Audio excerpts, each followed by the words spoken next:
The Med is the difficult place to sail.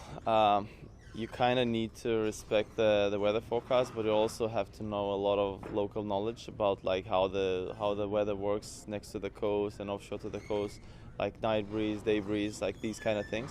It's very, very important in this area, especially in this time of year when there's a big contrast between the sea and the land, and it's so warm here. So that's actually our main concern to take, because we miss some opportunities regarding that information. So yeah, that's the main goal for us, and just to try to not make these mistakes we did in the previous leg.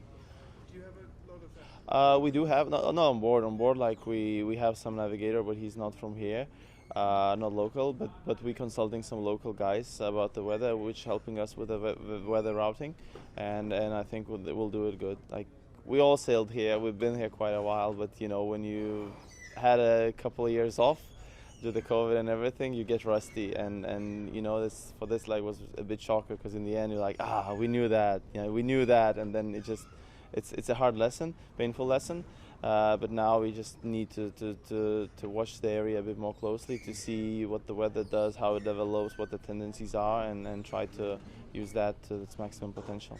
I'm expecting it's going to be a very difficult leg, because there's still the weather is really unstable. Like there's a very light air, and it's there's some transitions going on. So all these transitions, they mean like a little restart, and that means whoever of the boats won't stop during those, they get a massive lead to the finish. And since the leg is not just a straight line, there's a couple of landmarks to round around. So it's going to make it a really difficult and challenging leg, and especially when the leaderboard is so compressed.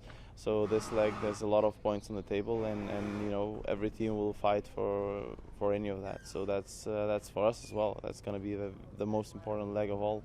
Well, the main strengths, like we're pretty happy with our speed, and we're learning quite good. Not on all conditions, but on certain conditions. So we know that we are quite fast.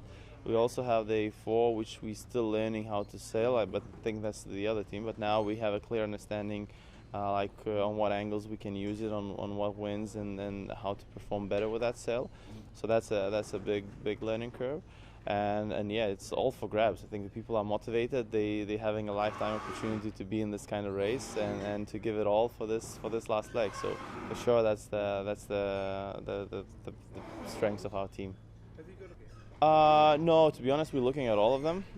Disrespect with any other team. Like we have a lot of some apps for tracking the performance and looking of the other teams, how they do, and just trying to learn from each other. We do homeworks when we come back home, like we watch all the videos of the pictures from the other teams, try to learn why one or the other team was so much faster on one or another leg.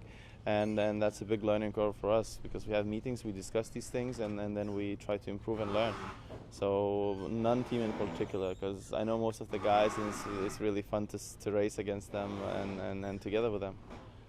Well, for me, the skipper role is a new thing, and the most challenging was probably the biggest lesson is that you cannot do it on your own, no matter how much experience you have. But it's just you need to learn delegating, you need to learn communicating, and you need to learn manage people really good. So, like the whole people management, sharing experience, and sharing the clear message what you expect from the people.